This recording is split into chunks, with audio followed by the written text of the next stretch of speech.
Good evening, afternoon, wherever you might happen to be. Ivy Nation Sports Talk is here. We're up, we're rolling. It's Mailbag Day. That's where we rely on you, our wise, smart, charming, likable listeners, to throw questions up in the chat. I mean, I can say all those things because Ted Power hasn't been here for about a week now. Oh, I forgot about him. Did See, I already forgot. Did you ever experience him in the chat? Were you here for any of those shows? Yeah, I did. He was interesting. We should have blocked him to begin with. Yeah. But it is what it is. Did he get the boot? Like, did he officially get the heave ho from? He got the timeout, and I think that he just left. At that just point. Ticked him off, and that was it. Basically, nobody puts baby in the corner, kind of a thing. Nobody puts Ted Power in a corner. It's a great name, by the way, Ted Power. I know. Like, was it a real name? I don't know. Yeah. Yeah. It is what it is. Reminded me of Ted Baxter from. Did you ever watch the Mary Tyler Moore show back in the day? You can turn the world on with your smile, Sean Stiers. That's right, baby. That's right. Light up the room. Yeah. Oh man, there was something I was going to bring up to you today, and then I forgot. Uh-oh. I know. I don't know. We've got a lot in rapid fire. We've got this. I'll just go ahead and throw a couple of things out there right now organizationally. Hit the like button if you would. Yeah, thank you very much, DJ. You know, we've got, as long as we've got DJ and DK out there as our cheerleaders, you know, we're fine. I mean, there's others as well, but they were DK was in the Champions Lounge pushing people toward the chat today. So yes, do appreciate that. Love as it. Always. And speaking of the Champions Lounge, don't forget tomorrow is We In, We Out Day on the show. And the only way to submit a question for We In, We Out Day is to go to the Champions Lounge, premium subscribers, and go to the thread that I started. You'll see it. It's something along the lines of post your We In, We Out questions for Thursday's show here. So a few of them were trickling in this afternoon, and Jimmy Page is saying he's 17. I mean, Jimmy, you're a classic rock guitarist. I don't know how you're going to convince anyone that you're 17. You know, like we know that you're here, ready to rock out with your socks out. So come on, let's go. Oh, to be 17 again. I don't know what any of that means. Yeah. You want to just start with DJ's question? He said he read the article that I had on Josh Burnham. Oh. Do we think that he could pass RJ Oben before season's end? What do you think about that prospect, Vince? I mean, it's definitely a possibility. I'm a big Josh Burnham fan, and I don't know what route you took with your article, but I think he's a hot riser, and I think that they're going to want to get Josh Burnham on the field more, and that's why, again, my opinion, move him over to Viper when they're underperforming. You know what? You brought him up as a Viper option earlier this week, and I wasn't really in on that. And as I was writing this, but I was writing this article and kind of looking at, you know, like Bryce Young is there, and I didn't mention that in the article. But when you start thinking about it, okay, who's more the future of the big end?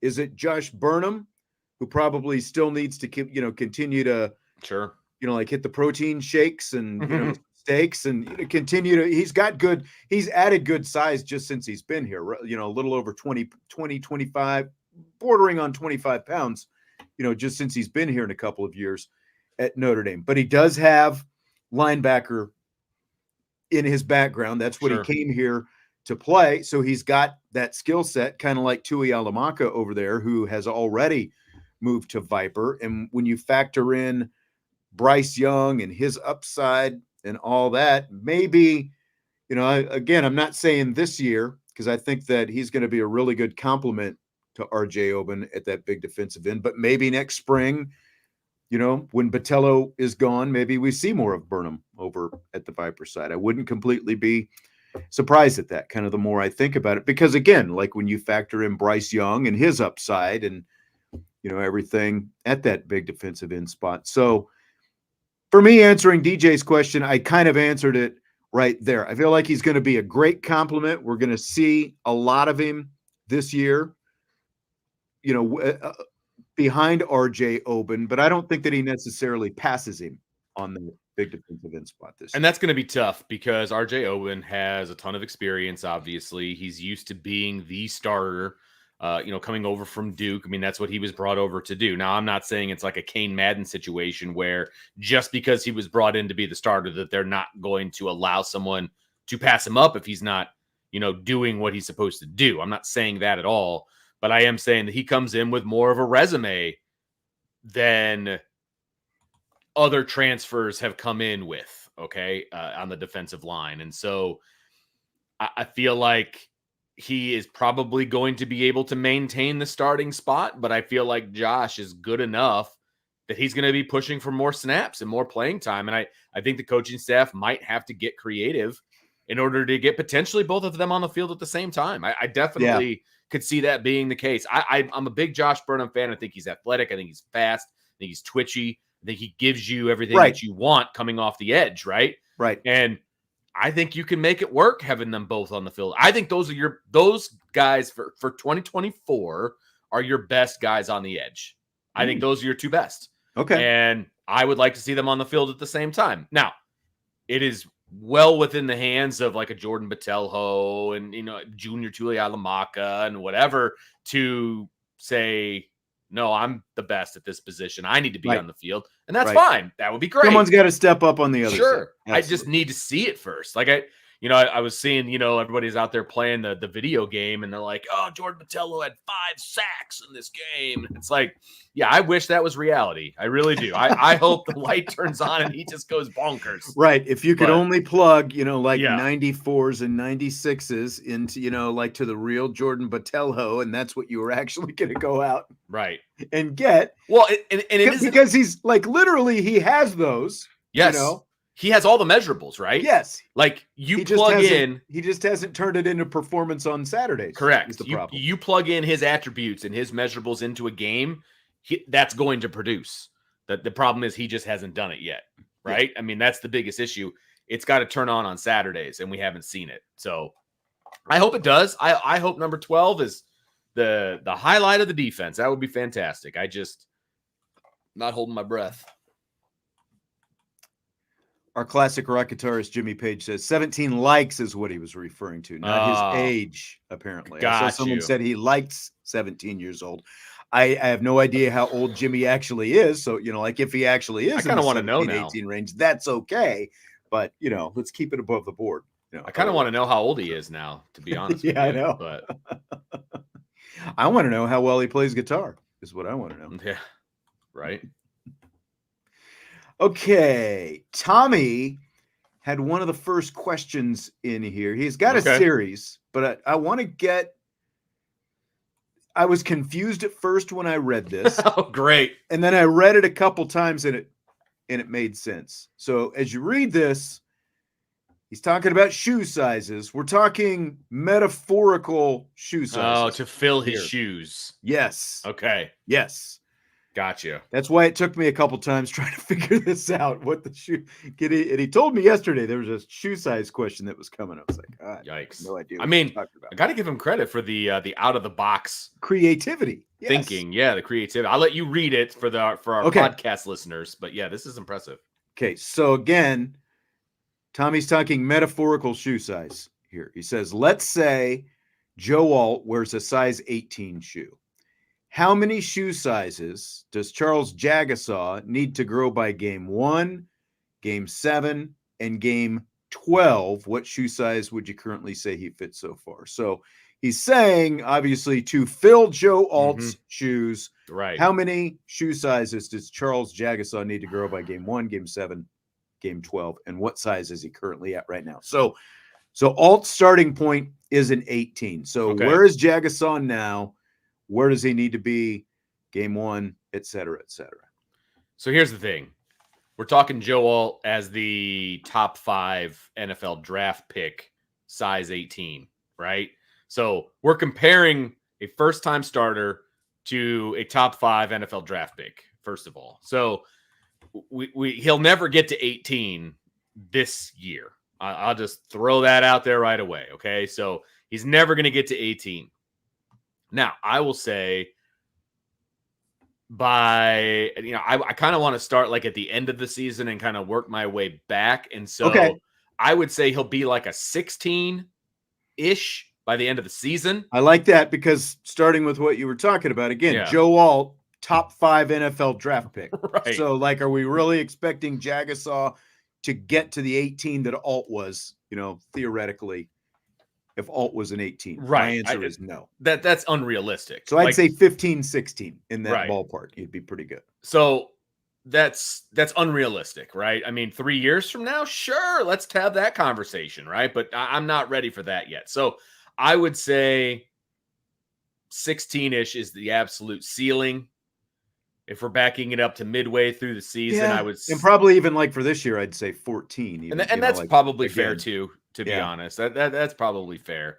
I don't want to think. That's why I'm saying absolute ceiling would be 16. And I know I'm not supposed to talk in absolutes, USMA 87. I get it, but I'm still saying there's no way he gets past 16 this season.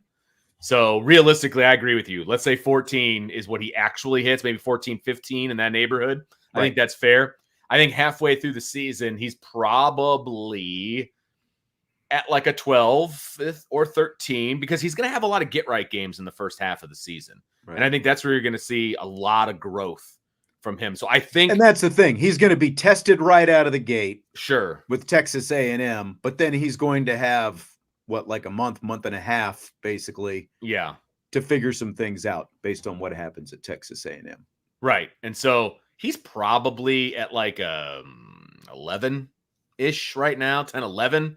And I would expect by the season starting, he'll be at like a 12. And then I would think that he would get the most growth between game 1 and game 6 or 7. And then he'll kind of steady it out the rest of the way.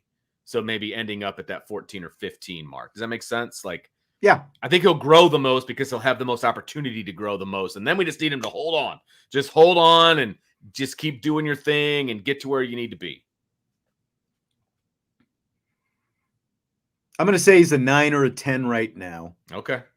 And then again, because we're saying Alt is an 18. So I'm going to say he's a 9 or a 10. Right. I agree with basically sort of all the rationale that you followed. It's obviously pretty subjective, like what number you're going to give him now versus, where I think, yeah. So I'm going to give him a 9-10 now. Mid-season, I think he'll be at least a 12. And again, I put like 14, 15 as a ceiling for this year. If you're saying that he's, go ahead. Sorry. No, I was just going to say, and then next year is when we're talking about that 17, like getting close to Joe Alt's range, because that would be his 3rd season over there. I like where your head's at and what you're thinking. I think that's pretty solid, to be honest with you. I think that's accurate. And Mike is saying an 18 for Jagasaw is possible. I'll throw it up here. 18 for Jagasaw is possible. Alt was an 18 his freshman year. No, he was not. If you got to understand, he wasn't quite there. Yeah, right. You got to understand the question. Mike. If you're saying that Joe Alt didn't get any better from his freshman year until now, then you're not watching football, man. Like, he got markedly better from his freshman year until he was the top 5 draft pick in the NFL. And the question said he's in at 18 now as a top 5 draft pick in the NFL. There's no Joe Alt wasn't an 18 at the end of his freshman year. So you can't, that's just not, that's not real. That's not reality. So we can't go there with that. You say not to be absolute? Not this time.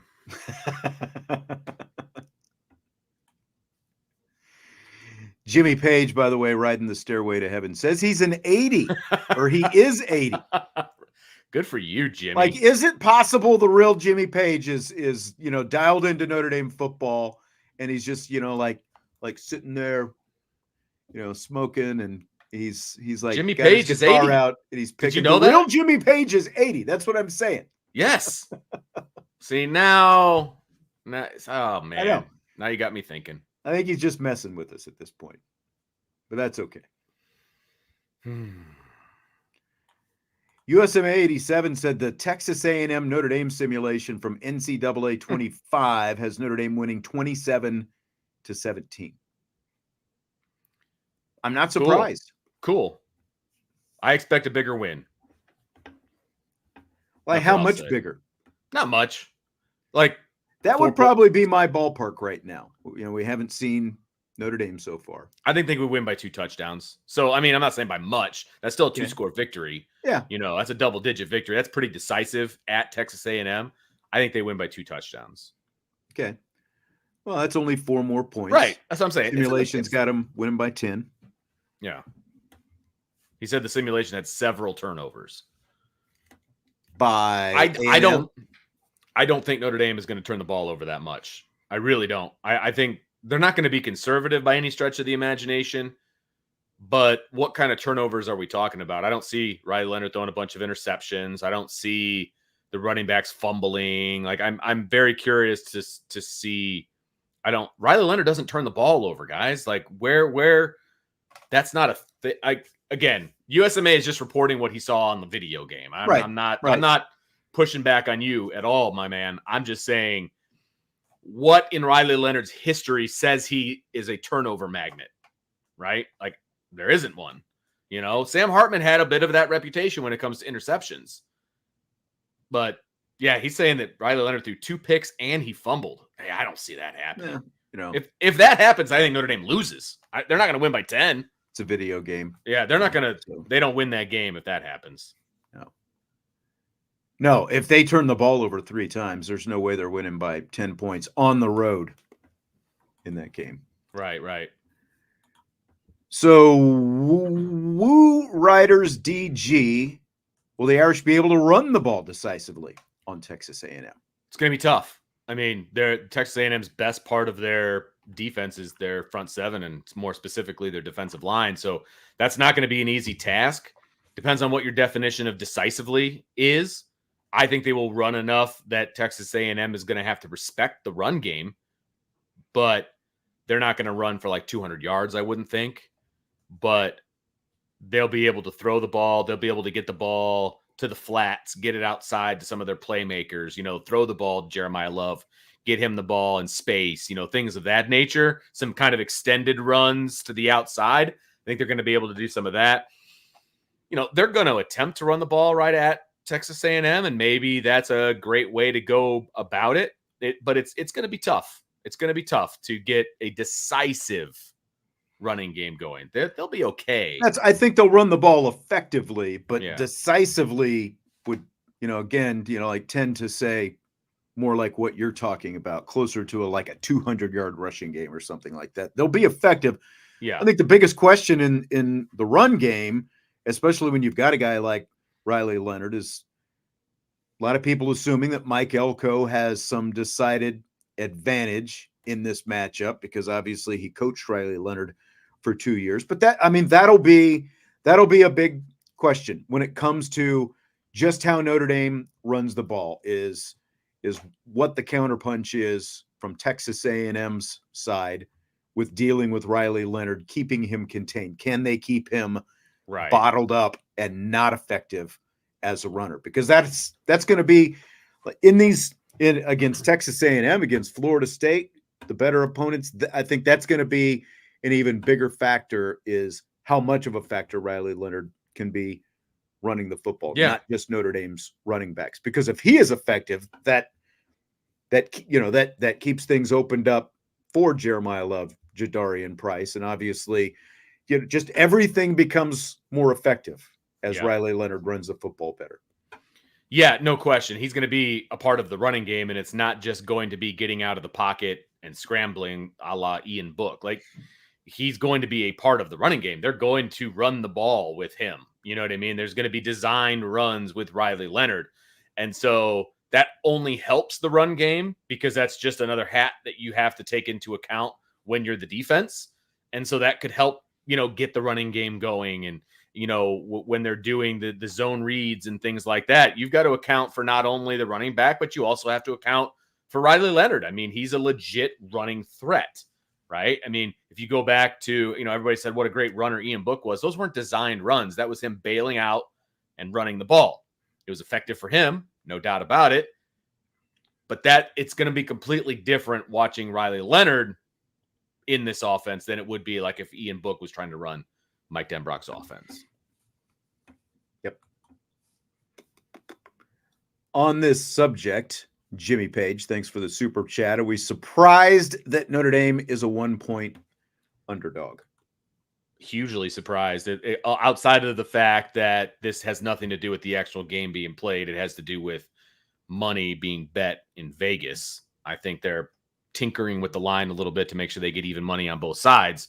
If you're just looking at the game football-wise on paper, Notre Dame should not be an underdog in this game. They have a better roster than Texas A&M. The only thing that Texas A&M has going for them is that it's at Texas A&M. It's a home game for them. That's it. Notre Dame has a better roster. They're better at most positions outside of maybe a couple of defensive linemen. I have a hard time seeing Notre Dame as an underdog in this game. Yeah, I've always since these lines came out, I think Notre Dame is at least should be a 3-point favorite, 3 to 3.5 point favorite in this game, going on the road based on the quarterback matchup alone, and then on top of that, the defense that they're going to have going up against Weigman and the A&M offense and the whole thing. Like I said, 3 to 3.5 is where I would put it in Notre Dame's favor. But I mean, we're talking about a point, so it's almost a pick'em game at this point if it's down to a point right now, because it's been pretty consistently 1.5 since the lines came out, I think. Christopher wants to know, barring Brian telling us to watch a different group, what position group do you want to first watch when you're able to view practice? It's going to be quarterback. First of all, the first time we get to view practice, there's no pads. So what are you going to watch? You're going to watch skill players because you're not going to get anything out of the defensive line or the offensive line. So those two positions are scratched. And so now you got to watch skill positions. Well, linebacker is kind of scratched too, because I don't care what you can do against air. I want to see you actually hitting somebody. So not going to be watching the linebackers or the running backs for that matter. Same idea. So now you're down to secondary, wide receivers, and quarterbacks. I'm going to be watching quarterbacks. And while I'm watching quarterbacks, I'm going to be watching the ball that they throw to the wide receivers. So kind of two position groups, but that's who you're watching because, what's the rotation going to look like at wide receiver? How's Riley Leonard looking? All of those different things. That's what you're going to get out of the first practice. How's Riley Leonard looking? Does he look completely healthy? Does he walk with any limp at all? All those different kind of things. None of the videos we've seen this summer, are negative, but when you get to be there in person, you get to see everything a lot more. That's exactly right. But then we're also going to compare the other three quarterbacks to each other. What does the ball look like coming out of their hand? How accurate are they? All those different things. And that's like that, and the one-on-one matchups between all these receivers and Notre Dame's secondary, those are going to be probably the most significant things that we see in that, full open practice day one, because as you said, they're not in pads. So we're not going to get to see tackling. We're not going to see any actual blocking, driving off the ball, any of that different kind of stuff. So I think that those are the main things that we'll be looking at. Yep.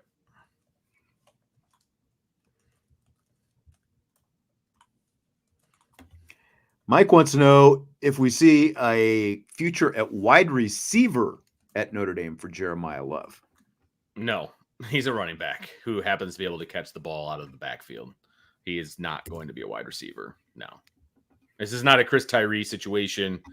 This is a situation where he's a multi-talented running back who can catch the ball like that. He's not going to be a receiver. No. Yeah. I mean, I see him kind of like an Alvin Kamara for the Saints when Kamara was in his prime, like 3-4 years ago. Still a guy, just really twitchy and can run the heck out of the football, but he's also going to be able to, to get you 20 to 30 receptions a season for another 400 or 500 yards ish, somewhere around there. I think that's the kind of guy that he is. Just like you said, like because he kind of, there were some people who were kind of giving him that label with the comparisons to Chris Tyree after watching him in the Sun Bowl. But you kind of got to see, when we got to see some live stuff the last couple of weeks, you saw a lot more physicality out of Jeremiah Love in the spring. Just the way he was running the ball with more physicality. So I think that kind, I'm sure that between he and Dylan McCullough, he was motivated to get that way. And you definitely saw more of that. So I agree with what you're saying. Like he's just a great athlete who is a running back who also has really good above average receiver skills for a running back. He's just going to be a great multi-purpose kind of weapon for the offense, I think. But I don't see a full-time shift to him at wide receiver. Agreed. Realistic snap count for Kingston, Viliamu Asa backing up Bowen and Kaiser. I'm not going to do a snap count. I'll do like a percentage maybe. You know what I mean? And if we're talking the entire year, like I feel like that percentage will probably rise after week 1. I mean, it might be a steady increase, but he's still going to be backing them up. And so maybe at the end of the year, it looks like maybe 20%, maybe 25, something along those lines. I mean, I don't even know. And this is me being honest. I don't even know if he is learning Will right now. I think he's just learning Mike, to my understanding. Now, maybe that's not the case, but I think he's just backing up Drake Bowen right now. I could be wrong, but that'll be a question we can talk to him about when we get to talk to the players. Because I can't remember. It seemed like maybe his focus was a little bit more narrow in the spring, and maybe that shifted a little bit this spring compared to the spring before, because I do remember, talking to some of the early enrollee freshmen 2 springs ago, and they were definitely still making them learn, all 3 positions coming in the door, which I think we all felt was too much for an incoming freshman. And I think it seemed like Viliamu Ace's focus was definitely a little bit more narrow this spring than the past couple. Which I think is the right thing to do. It's an incoming freshman, and you don't want to make them drink to a fire hose any more than they have to. Teach them one position, and when they show that they kind of got that one down, then you can start squeezing in some other things. I think it's a mistake. I thought it was a mistake a couple of years ago when they flat out said, we're teaching everybody everything, at linebacker. It's like, right. Whoa. Like that was way too much. So yeah, I think he'll be at like a 20 to 25% when it's all said and done. I'd probably be in that range as well. Like what the actual snap count looks like. If we're assuming Drake Bowen plays to the ability we think Drake Bowen can play at, you're not going to have both of them out there. You can't have both of them out there at the same time. But I see him in sub packages because they have these extra, positions and names for the linebackers and stuff in the sub packages. I see him out there on that. I see him on a ton of special teams, but really, we just, I don't see him passing Drake Bowen. Yeah. As of right now. I don't either. As of right now. I don't either. Because there was no time that we saw Drake Bowen this past spring where we were like, man, I don't know if Drake Bowen's getting it, any of that kind of stuff. Right. Like that was not happening. He was consistently where he was supposed to be. So correct. As good as KVA has been, I don't think that's going to be a thing, like passing him up. Yep. Agreed. USMA 87 wants to know any idea of the New York media schedule for the Notre Dame players. Did you see this tweet today? Nope. They're heading to New York. Like they did last year. Yeah, exactly. It's their media blitz. Yeah, like I'm sure they'll be at ESPN. Yeah. Like they used to stop by NFL Network, but NFL Network is kind of packed up and moved out west in terms of their studios and stuff like that. So I don't know that they'll be around, but so the answer to the question is no. I was it's funny because earlier this week I started thinking, well, we've got a couple of weeks to go until training camp. They've usually done this sort of media blitz, where they head out east and stop into these different places and do some interviews and kind of, the car wash and stuff like that. But I'm wondering myself what exactly that looks like. I would be paying attention tomorrow, though, would be my bet. They don't give us that kind of information, USMA. No. They don't send us a schedule or anything like that. They don't like us that much. So we don't have any inside information, believe me. Right.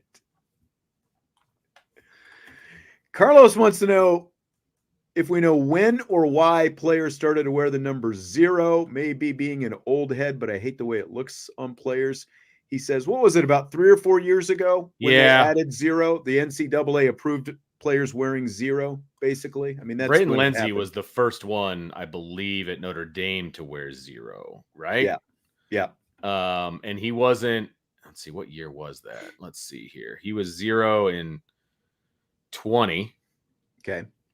Let's see. Let's go back to 19. Yeah. So 2020 was the first time, I believe, because I think he switched over his jersey to 0. He had a different number, if I'm not mistaken. Let's see. What was he? He was 20. Was he 20 something? Let's see what I gotta find his name. 25. He was 25. Yeah, that's right. He was like Rocket's number. So he was 25, and then as soon as 0 became a thing, he changed into it. So that would be 2020 season. Yeah. I don't mind it, like it does look a little odd, mostly because we're not used to seeing it, I think. But when you factor in limited number of numbers and the fact that you can have multiple people wearing those numbers, I think that's why the NCAA kind of put it through, just to kind of add another number into the mix, since it's more premium, I guess, on a college roster when you've got so many guys. Now you got 2. So yep. And it's 0s have been out there for a while. Willie Mays Hayes was 00. That's true. Very true. DJ Powers needs to be. He says we need to start to conduct a countdown to kickoff. Days only, not hours.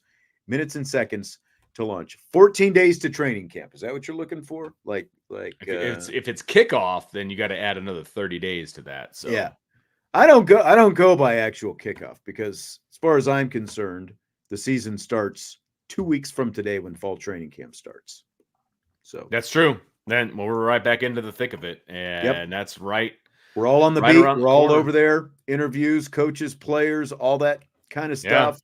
Getting ready. And again, we'll only get the one full practice, but I think what is it, 5 or 6 partial practices? Be able to kind of see over there a little bit. I know those partial practices really. By the way, though, you going to show up for the free lunch, or are you going to be out of town? I'll be on vacation. Oh, man. I know. I was so excited, and then I looked at the date. I was like, dang it. Somebody else that we work with is not excited about the Dog and Pony Show lunch. I go wherever there's free food, and I was really looking forward to it, but that's going to be literally my first full day on vacation. So because he didn't even realize that was in the email until I told him. He's like, what? I'm like, okay, look back up at the top again. Look at the top. Read from the top down. There was a lot of information in that email. I will say that. There was a lot of information in there. A lot of it that I didn't read, like new policies. But I think the email started with, there's a lot of information. Yes, it did. Please read everything. And so I did. I read it. But the thing that, it's kind of nice. I guess they're going to have a lot. I feel like they're feeding us as like a decoy for the fact that we get less practice viewing. Yeah. It's like, well, we gave you lunch. Feed us so they can give us the gut punch and make us puke it all right back up.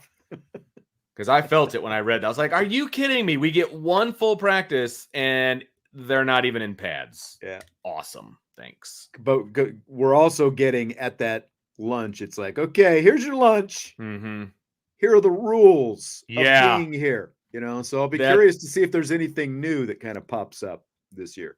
Yeah, they're going to be like, okay, you only get one person per media group. They're going to drop some sort of hammer at this lunch. I don't know what it is. Something's happening. Something's biggest eaters have to stay home. Yeah, that'll be what it is. That would be this guy. It is what it is. Tyler, thanks for the super chat. What would be the first play that you run against Texas A&M's defense? Read zone. I would find their best defensive end, which according to our all opposition team would be Nick Scourton. I would option his butt, see what he does. If he bites down, I'm keeping. If he stays high, I'm giving. And we'll see what happens. No trick plays. Nothing fancy. No chucking it down the field. No, none of that. It's going to be a play that I know we can run, that we're really simple good read. at. Yep. Simple read. I mean, you could always go with like an RPO type of play, but I'm going to keep it simple. It's just going to be a read zone. Give or keep. That's it. I agree. Something that gives Riley Leonard the option, like you said. Like, run, keep, throw, whatever it happens to be right away. Just simple. See, and like they're going to be wound up. Mm-hmm. First, everyone's going to be wound up on the first play. See how wound up they are right away. Exactly. Like, see how they react to what you do. Yep. What kind of discipline they're going to potentially play with for the rest of the day. Tommy wants to know, if leather didn't exist and wasn't an option to be invented, what material would you make a football out of? Answers between hosts must be different, so we've got to come up with different answers here. No leather? I mean, they make youth, they make a synthetic football. Yeah. Right? So like not a plastic, it's synthetic. Yeah. Would obviously be the way to go. I mean, like flubber? Like what kind of material are we looking for? It's literally called a pigskin. They obviously don't make it out of pigskin anymore, but this is true. Although you go right back to it. I guess so. You go right back to the pig skin. Well, I said synthetic, so you go with pigskin. There you go. See, we got two different answers. There we go. More pigs have to give their lives for football. John said rubber. Carlos said a rock. Sloppy Joe said denim. Okay. A denim football. That would be interesting. Yes, very interesting. Mark wants to know how we feel about Quantum Leap being canceled. He says, no way to know what happens now to two leaders. And I will say, like we used to talk about this on the show last year. I didn't watch after season 1. Yep. You lost interest. I struggled just to get to the end of season 1. So I did not watch any of season 2. Does this hit you pretty hard, Vince? I mean, I'm not happy about it, but I'm okay with it. I mean, it is what it is. There's other shows to watch, other things to do, and it doesn't even sound like new shows are even going to come out until like October, which is nuts. Like I'm seeing all these announced dates, and they're all so late. But I mean, it is what it is. But like, yeah, I mean, I'm not happy about it. It's one of the shows. My one daughter and I, we would sit down and watch that show together every week, and it was kind of fun. And we'll just have to find a new show. TV's so tough, man. Because like I can't even think of the show the time travel show that you and I used to watch a few years ago before Quantum Leap, but it was good. Which was way better than Quantum Leap, by the way. It was way better. And it lasted 2 or 3 seasons itself, and it got canceled. What was that called? That was a pretty cool show. It was awesome. Timeless. There you Found go. it. It was 2 seasons, and that was 2016, Sean. Holy cow, I didn't realize it was that already long been ago. that long. And remember, they had to they canceled it after, I think, season 2, but then a few months later, they came back with kind of like they tried to like wrap it up, basically. Was it like a 2-hour special? Yeah. Like they came up, they did one final episode to try to wrap things up anyway. Right. I would like them to try to put a bow on Quantum Leap. And look, Quantum Leap started by a fatal mistake. A fatal mistake. Not having Scott Bakula in the show. Yeah. You didn't have to recreate it and have a new Scott Bakula, a new Sam or anything like that. And they didn't do that. This was a continuation show. But you needed to have Sam in it. They needed to like run into each other, or they needed to, even if it was a guest spot, like a couple of times a season or something like that. Right. Just mentioning his name was not enough. He was supposed to be bouncing around through time at some, still based on the storyline. I like the fact that you kind of got to know the people that were in the present time a little bit more than you did in the first iteration. Like I kind of dug that, but yeah, because in the other one it was basically Al, and that was about it. Yeah. Whereas like there was a whole like you got to see sort of like the behind the scenes, what they were trying to do to keep up and bring him back and all that kind of stuff. And so there was a little bit of it that was disappointing and things like that, but not having Scott Bakula be a part of it was pretty much the beginning of the end, in my opinion. Yeah, it's unfortunate. Like there was no Scott Bakula, there was obviously no Al. Well, yeah, and he passed away. I think I told you I never cared for the guy that they had playing the lead role. That's why it was hard for me to buy in. I thought was it his wife or girlfriend? I can't even remember. Like, I thought it might have been a little bit more interesting as a different spin, bringing it back. Like if she had been the lead character, and then, well, she was supposed to be. Remember, like she was supposed to be the leaper, and that's true. And then he stole it basically from her to save her life and all of that. And then it really took a hard left-hand turn at the beginning of season 2. When Ben was lost for 3 years and they buried him, and she moved on and had a new boyfriend. Like that was like, whoa. They really went a different direction. Yeah, I didn't like that at all. It's kind of like Castaway, Castaway. Yeah. Like Tom Hanks. He comes back. Yeah. And it's like, whoa, Helen Hunt, what have you done? You moved on. You're married. What's going on here? I'll never forgive Helen Hunt for that. Clung to you for I'll never forgive her. Went to the dentist. I know. Come on, man. Gosh. She did. She literally went to the dentist with that one. Yep. Mr. Big. All right. He was a dentist in that show too. In the movie, he was the dentist. But yeah, you're right. Tommy quizzing us historically. Do we know who Cincinnati is named for? He says he could have been one of Washington's historical heroes. I do seem to remember that. Do you know this? The Roman leader Cincinnatus. Oh, really? Is who Cincinnati is named after. I remember I've been to Cincinnati a couple times, and I think I must have seen like a statue or something along those lines. I'll be in Cincinnati tomorrow. Will you? Yeah, I'll be there a week from tomorrow. No kidding. Yeah, well, we're going to see Foo Fighters. Nice. We're just passing through. That's the halfway mark between Granger and Gatlinburg. Gotcha. That's right. Your big Tennessee trip coming splitting it in half because we're taking a lot of the family. So I think Tommy says yes. Cincinnatus is the answer. Is who it is named after. Now, do you know how the city of South Bend got it? That I do know. I do know that. Do you know that?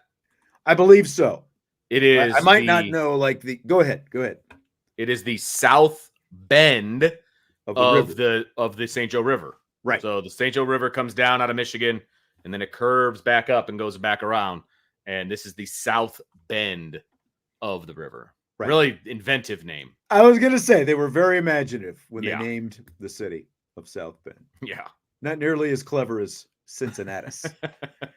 Jimmy Page, any update on Miles and the ladies? I mean, no real update. She's in great health. We had her on, a couple months ago, I guess, at this point.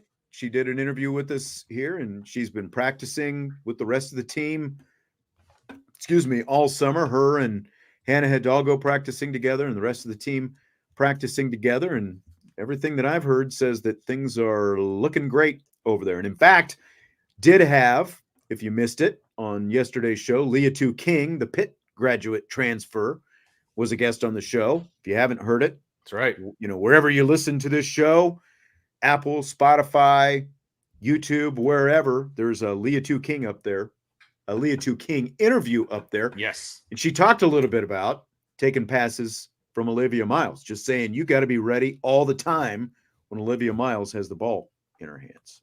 So, yeah, that's a good point. It's like playing with Pistol Pete. You never know where that ball is going to be coming from. That's right. That's exactly right. So if you haven't heard the Leah King interview, very, very insightful. And I thought it was crazy. She played tackle football growing up, Vince. Where did I see that? Well, probably from you. Probably my tweet. Yeah. Yes, it was your tweet. That's what it was. My tweet. Yeah. Yes, that one surprised me. That one definitely eighth surprised grade, me. she played tackle football, linebacker, tight end, wide receiver growing up. And that's what she's awesome. like. Yeah, full helmets, the whole thing. Not flag football. She was out there in the thick of it with the boys playing tackle football. Good for her. I bet then playing basketball against other girls. I was going to say, makes things a little easier after you play tackle football, whatever sport you're going to play, I think, All right. Well, I think that does it, Vince. Good slew of questions that we had in there. And again, don't forget, We In, We Out is tomorrow's show. So go to the Champions Lounge, all you subscribers. And I mean, if you're not a subscriber, what are you even doing right now? Go to the Champions Lounge at Irish Breakdown, get yourself a subscription, and submit your questions for Thursday's We In, We Out show. And of course, we will answer them in We In, We Out fashion. Woo! Tomorrow. In the meantime, are you ready for rapid fire? Let's go. Right.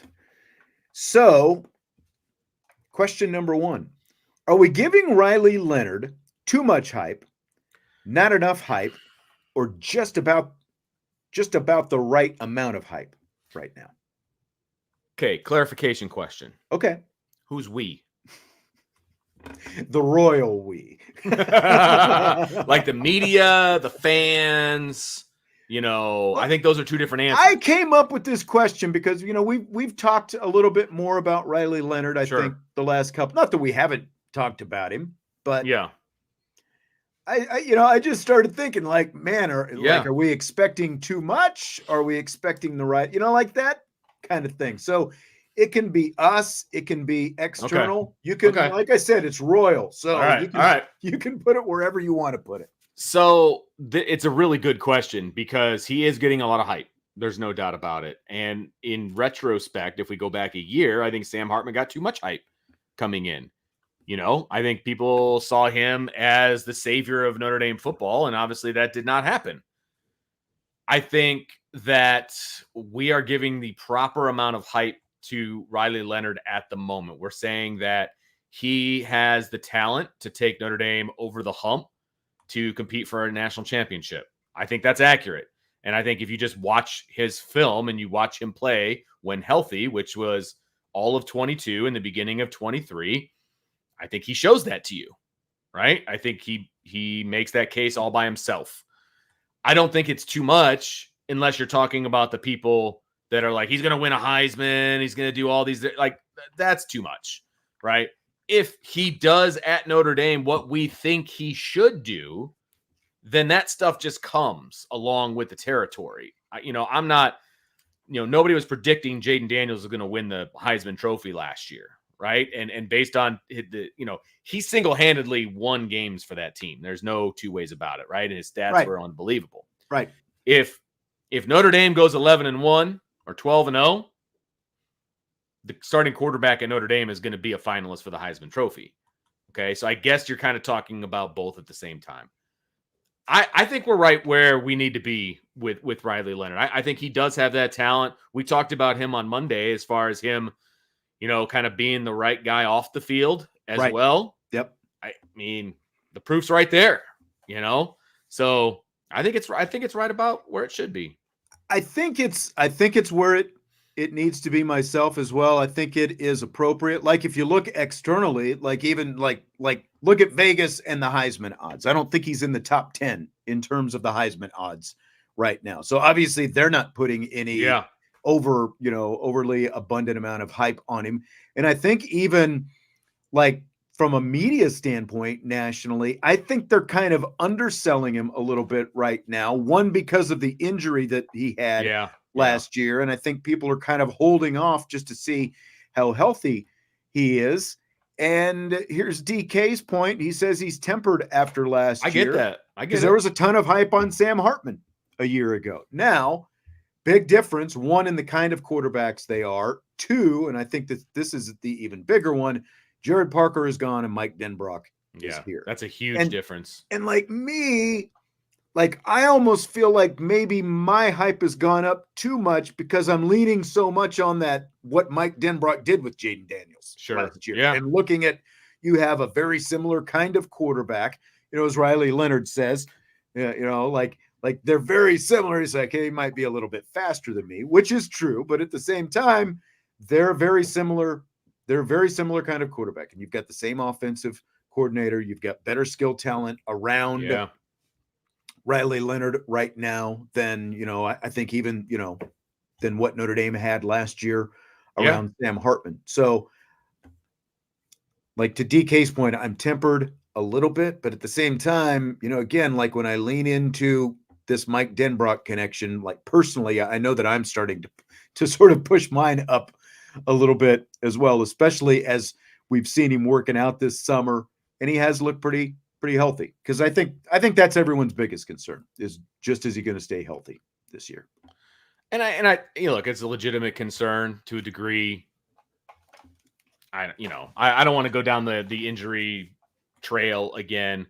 And Texas Chris has a great point. He says, I think the better we question would be, are we talking about his injury too much? Yeah, I think we are talking about his injury too much, the royal we, because people are putting a lot of emphasis on one injury. All of a sudden now he's injury prone and, he's going to get hurt and all of these different things. He's had one injury.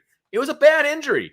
There's no look, any one of us in the chat or you or me, if Howard Cross falls on my ankle, I'm probably out for the rest of my life, right? He had to have surgery. They didn't necessarily go right the first time. They had to fix it. Okay, I get it. But it's still one injury. One injury. Well, now, and I saw a write-up today.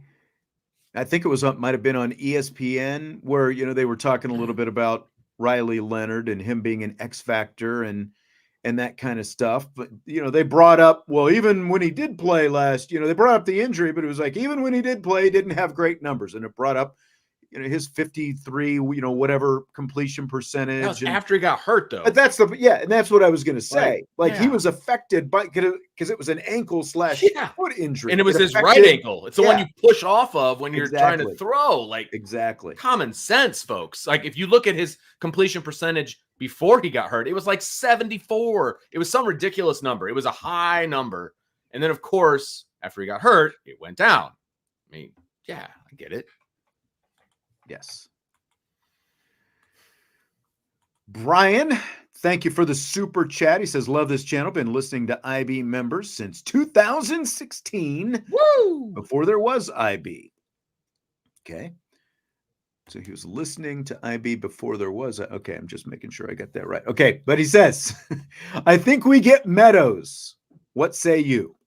I say big decision coming this weekend.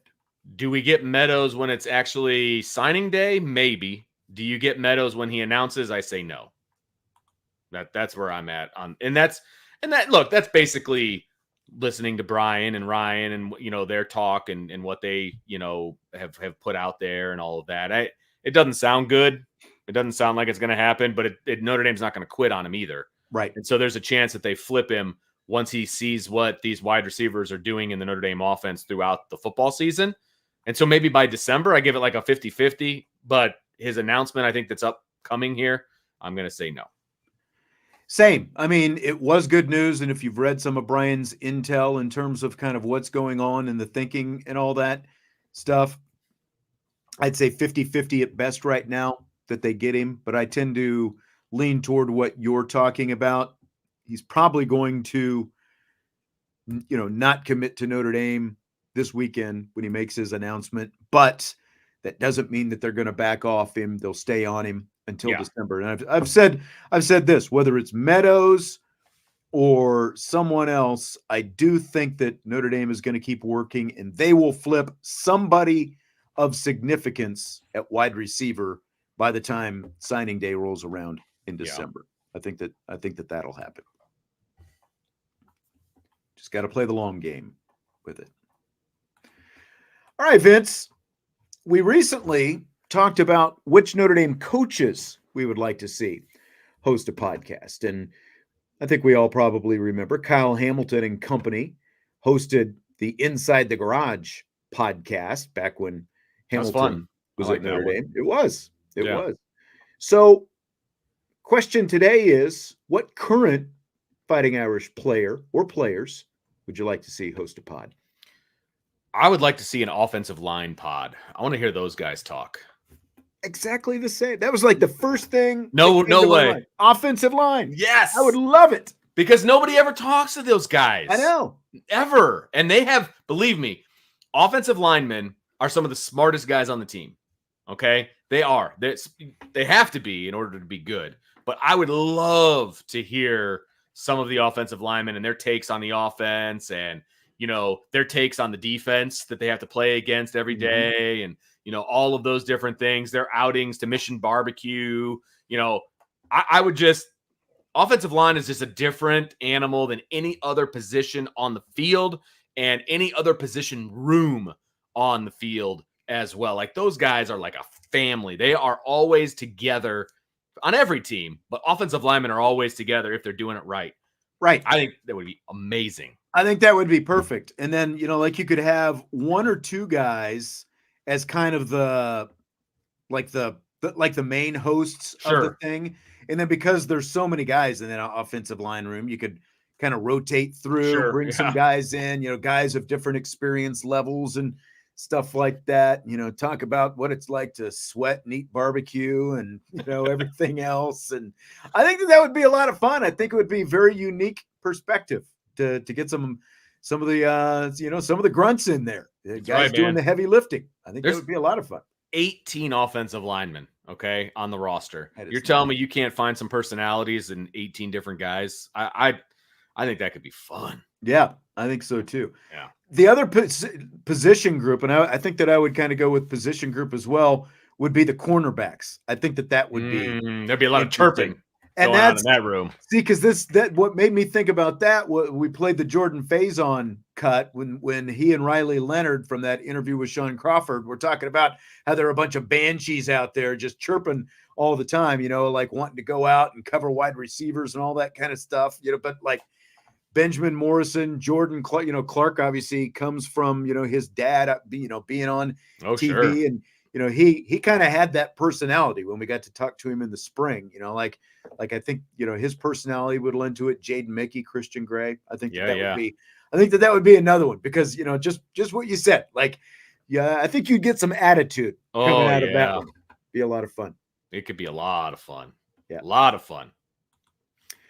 Going back to what we were talking about, DK says he agrees with you, but he wished that you had said, no way we get Meadows. Because then it means it's going to happen. Right.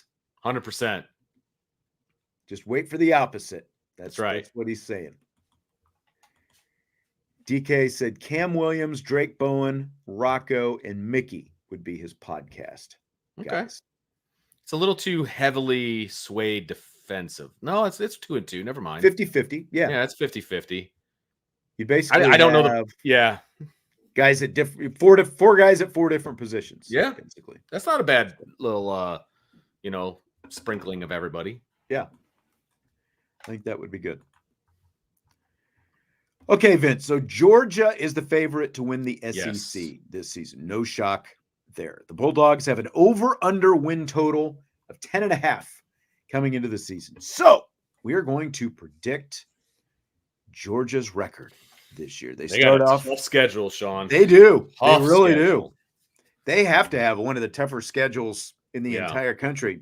Definitely in the SEC. They start off with Clemson in Atlanta, Mercedes-Benz Dome. Non-conference game to start off. So tough opener. It is. What do you think? I don't think Clemson has the horses. I will take Georgia in this one. I think so as well. I think it'll be at least competitive for a half, but like the horses that you talked about, I see Georgia kind of pulling away and winning by at least 2 touchdowns by the time it's all said and done. So I'm going to go with Georgia in that one. Tennessee Tech, there's another W. Yes. Week 2. 2-0. Kentucky in their third game of the season to open up SEC play. Look, Kentucky's a decent team. I think they're a middle-of-the-road SEC team, but they also have a very difficult schedule, and they may not end up as a middle-of-the-road SEC team, when it's all said and done as far as a record is concerned. They're dangerous, but Georgia gets them at home, And so I will take Georgia. I concur. So we've got Georgia at 3-0 to start things off, but now they play their first road game of the season, and guess who it's against? They're going to Alabama. No Nick Saban. Kalen DeBoer is the man now. And by the way, side note, Kalen DeBoer did his SEC Media Days thing today, and Nick Saban on the SEC Network, is one of their analysts. And I thought it was a little awkward watching Nick Saban interview Kalen DeBoer and DeBoer answer some of Nick Saban's questions this morning when that was going on. Like, I found it very curious that Nick Saban was doing this when DeBoer was up there. Because you know what it usually means when a guy's got his arms folded, right? Like, that's defensive. Oh, yeah. Right? 100%. But anyway, I digress. Georgia at Alabama, week 4. So Alabama will be 3-0 going into this game, most likely, because they've got Western Kentucky, South Florida, and then at Wisconsin. Okay. So this will be a big game. There's no two ways about it. This will be a big game. This is Georgia's first real true test as well. Going on the road, all of those things. I still think Georgia pulls it off. So I will take Georgia. I do too. And I think that Kellen DeBoer, as good as he did at Washington, there are, and as much talent as he inherits at Alabama, and he's already off to a pretty good start recruiting at Alabama. You still have a different mentality from the head coach. And I like Georgia's overall talent better, for one, and I like Kirby Smart's experience down there in the SEC. So I like Georgia to improve to 4-0 with a win over Alabama on the road in week 4. Right. Then they host Auburn. Georgia. Yeah. Mississippi State. Georgia. So now we are 1, 2, 3. They're 6-0. And remember, they've got an over-under of 10.5 for the season. Things start to get interesting here down the stretch because after Mississippi State, they go to Texas. This is where I think Georgia stumbles. I think that going into Texas will be, undefeated most likely at that point as well. I think that this is going to be a tough game. I think Texas will have a lot of momentum in this game. I think Texas gets the regular season victory because, let's see here, they're going to be coming off the Oklahoma game, which is going to be their first real big test. Well, no, I mean, you can say Michigan is going to be a test for Texas as well, but I think Texas wins that game. But Texas will be undefeated at that point going into the Georgia game. They get him at home. I'll take Texas. I'm going with Texas as well.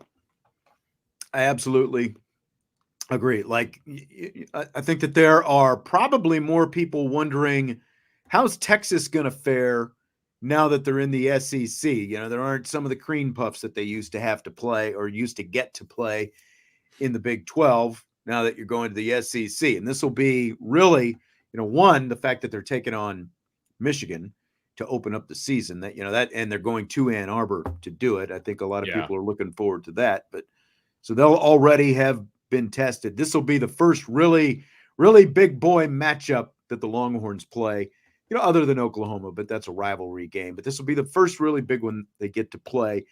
Quinn Ewers, Carson Beck. I will lean towards Sark and the Longhorns on this one as well. So now Georgia has its first loss of the season. They're 6-1, and they play Florida in Jacksonville. Yeah, I think Florida's going to struggle this year, and they also have an absolutely brutal schedule. And I think at this point in the season, they're just going to be a punching bag, and I think Georgia wins that game. I agree as well. Like Florida, we haven't done their predict their record yet, but I know they have one of the tougher schedules in the SEC as well, and they obviously don't have the same kind of talent that Georgia has. So I've got Georgia winning this one. So now they are 7-1, and they go to Ole Miss coming up next. And here's how they end the season: at Ole Miss, then Tennessee, and then UMass and Georgia Tech. Oh, you're right. That was it. Sorry, it cut off the end of the page there. Georgia Tech, the rivalry game yes. in the season. Which is not going to be any slouch of a game, but we'll get to that one. Yeah. At Ole Miss, Ole Miss is obviously they're all offense. I don't know what their defense is going to be able to do, but they're going to be in the top third of the SEC. Another big game for Georgia, but I do think they get past the Rebels. Yeah, I think that Ole Miss is really will essentially give them, all that they want in this game because of their offense. That's still kind of what, what Lane Kiffin and company is going to hang their hat on defensively. Are they going to be enough? We know Georgia is going to be enough. So I like Georgia winning this one as well. What about the Tennessee game the week after that? Georgia. I mean, Tennessee's going to be decent, but Georgia's going to be very battle tested at that point, and they'll know how to win that one. Yeah, and Tennessee's going to have a young quarterback. I know, he's young and he's talented, but going up against that Bulldog defense, I just think that Georgia will be too much in that game. So now they still only have one loss. UMass, they're still only going to have one loss. So they are 10-1 playing Georgia Tech to close out the regular season. The Yellow Jackets are going to be a tough out for anybody this year. Their schedule's pretty brutal as well. They've got a dynamic quarterback. He's going to be able to do a lot of things. There's no doubt, but he is a turnover machine, and I think Georgia makes him pay. Yep, I agree. So they'll be 11-1 is what we're picking, and they'll get to the SEC championship game. Is it going to be a rematch with Texas? Is that what it's going to be? I think it is, and I think Georgia SEC championship game. And I think Georgia gets the better of them on that one. Okay, so that's where. So I have them losing, but then winning, coming back and winning the rematch. Okay, because at the end of the day, I think Georgia has more experience in that type of a game, recently, and I think they take care of business against Texas at that point. All right, so they would go over the 10.5 with an 11-1 record, and get into that SEC championship game and ultimately lock up one of the top 4 seeds in the playoff if they win that game, like you're saying. Fill in the blank. MLB All-Star Game uniforms last night were blank. They're rough. I mean, that's what you guys came up with? Like, those were rough. Like, I liked the hats that the guys were wearing in the home run derby. Yeah. Like, I dug those hats. I was like, okay, they're onto something here. And then they roll out the jerseys, and it was like, really? Rough. I like the style of the hats. The color scheme, especially that black and blue, I was not in on that at all. And then, again, just like everything, I realized that this is skewed for, like a younger demographic. The American League uniforms kind of grew on me over the course of the game. Really? Those were the worst ones. I thought that the black with the blue were the worst ones. Again, they grew, like, it reminded me a little bit of, like some of the Negro League era, uniform, like something, kind of like that, a little bit of a throwback kind of thing. I liked it. Like I said, I wasn't, in on them right away, and I'm definitely not 100%. Like, if I was going 1 to 10, I'd probably give them a 6, but I would give the National League black and blue uniforms probably a 2. So I just like the all black. I've never been in on all black uniforms, even when you throw that's fair. Whatever. So I'm not a fan of the black pants kind of a deal either. But yeah, exactly. I'll give you that. The color scheme I don't mind. It was very reminiscent of like the old school Marlins jerseys, that kind of a thing, which I'm okay with. I was okay with that. The puke orange or whatever that was, I didn't like that at all. Puke orange. Well, whatever that color is. The American tan. I thought it was tan. Is that what it was? It looked. Yeah. It looked. Maybe it looked a little bit too like University of Texas for me. I don't know, but I didn't like it. I didn't like it. See, Jesse and I talked about this last night, Stymie. I think that they should just let them wear their own uniforms like they used to, and then I like that so much better. Come up with whatever the All-Star hat is, and let them wear the All-Star hat, but just let them wear their own uniforms. I think it looks a lot cooler that way. I completely agree with that statement. And then they get to rock the alternate jersey, the All-Star jersey, quote unquote, at the home run derby. You know what I mean? Because all the players were there, they're all wearing it. You're still going to sell the same amount of jerseys, all of those different things. Just let them do it at the extra events. But the actual game itself, they should just wear their actual jerseys. Totally agree. Did Paul Skeens live up to the hype in his All-Star debut? He did not. No strikeouts. He walked somebody. Like, come on, man. My man Shota didn't even walk anybody and got a strikeout. Did it feel like, because he got ahead of Juan Soto, and we were talking about the whole would he face Aaron Judge and all that kind of stuff because Judge was batting fourth. It felt to me, I think he was ahead of Soto 1 and 2. Worst case, I know it was 2 and 2. Okay. But then he kind of like it seemed like he was throwing the ball almost wherever he wanted. It felt like maybe he pitched around Soto a little bit because he ended up walking him and then got to face Aaron Judge, like everyone wanted. Then I think it was one pitch and Judge grounded out to third base. So, I mean, I want to see some high-powered strikeouts. Like that's what I would have wanted to see. Yeah, man. Like the high heat, get it up to like 102 just to F with them. Like that's what I wanted, but I didn't get it. Yep. Instead, you got your Livy Dunn cutaway crowd shots. So. I told you it was coming. She was rocking the red carpet though, Sean Stiers. No, I know. But I mean, he was only out there for one inning, so like they had to get their Livy Dunn crowd shots while they could. This is true. This is very, very true. Did you do an over/under with Jesse yesterday? We didn't. I forgot to. Okay, all right. That's okay.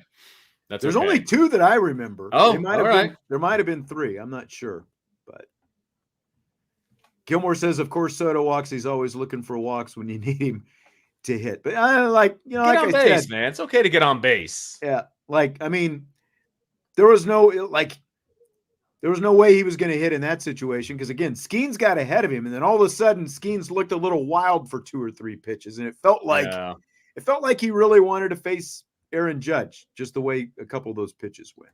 But like I said, it all worked out. Judge grounded out. Skeens got his inning. Everyone, got your Dunn crowd shots and whatever else.